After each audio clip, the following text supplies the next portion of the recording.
Ayah pria ini telah meninggal selama 15 tahun, tetapi pagi ini ia menerima warisan tak terduga dari ayahnya. Penasaran, ia membukanya dan melihat. Itu adalah patung es penguin. Ia dengan hati-hati meletakkan penguin itu di atas meja. Satu panggilan telepon kemudian, penguin itu secara ajaib hidup kembali. Tetapi ketika ia berbalik lagi, penguin itu telah menghilang. Saat ia bertanya-tanya, sebuah panggilan aneh menariknya. Dia perlahan-lahan berbalik. Ya ampun, ini adalah penguin hidup. Pria itu dengan hati-hati mendekati penguin. Ia menyentuhnya dengan tangannya. Setelah memastikannya hidup, dia mengambilnya dalam pelukannya. Namun, penguin itu tidak terpengaruh. Dia memberinya hadiah.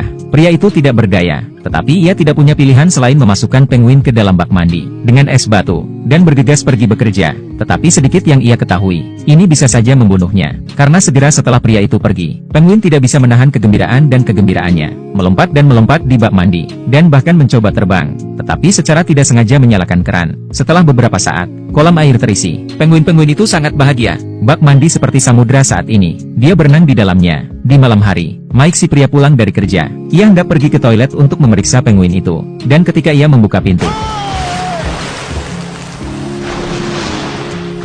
berkat tangan Mike yang cepat, dia tidak tersapu oleh air. Tetapi hal itu hampir membunuhnya. Tetapi kemudian penguin itu memberinya hadiah lain. Mike tidak tahan lagi. Ia memutuskan untuk mengusir penguin itu. Ketika ia menghubungi banyak organisasi, dan tidak ada satupun dari mereka yang bisa mengambil penguin itu. Tidak ada yang bisa ia lakukan. Mike tidak punya pilihan selain melawan penguin sampai akhir yang pahit. Dan begitulah adanya. Mike dan penguin saling menatap satu sama lain. Malam telah berakhir. Keesokan paginya,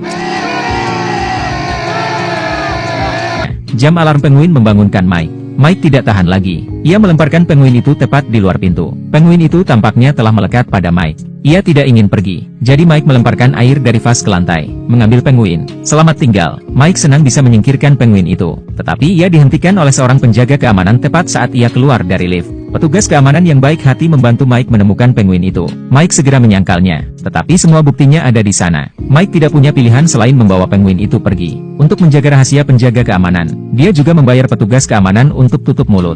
Itu adalah sebuah kerugian. Penguin itu tidak dikirim pergi dan dia kehilangan uang. Tetapi kemudian ada kejutan. Seekor penguin mematahkan hati Mike. Kemudian 5 lagi datang. Penguin baru tidak malu-malu. Beberapa datang mencari makanan mereka sendiri. Beberapa pergi untuk berendam di toilet terlebih dahulu. Kelompok penguin ini sangat pandai memecah rumah. Berhadapan dengan penguin-penguin ini, Mike mengalami kesulitan. Dan saat itulah, mantan istri Mike sedang berkunjung bersama anak-anaknya. Yang mengejutkan, anak-anak sangat menyukai penguin. Hal ini membuat anak-anak dan Mike semakin dekat. Sementara Mike menikmati momen kebahagiaan yang langka. Bel pintu berbunyi lagi. Kali ini adalah petugas pengawas hewan. Dia mengatakan kepada Mike bahwa dia bisa membawa penguin-penguin itu pergi. Tapi itu adalah kesempatan langka ketika Mike begitu bahagia dengan keluarganya. Ia tidak tega merusak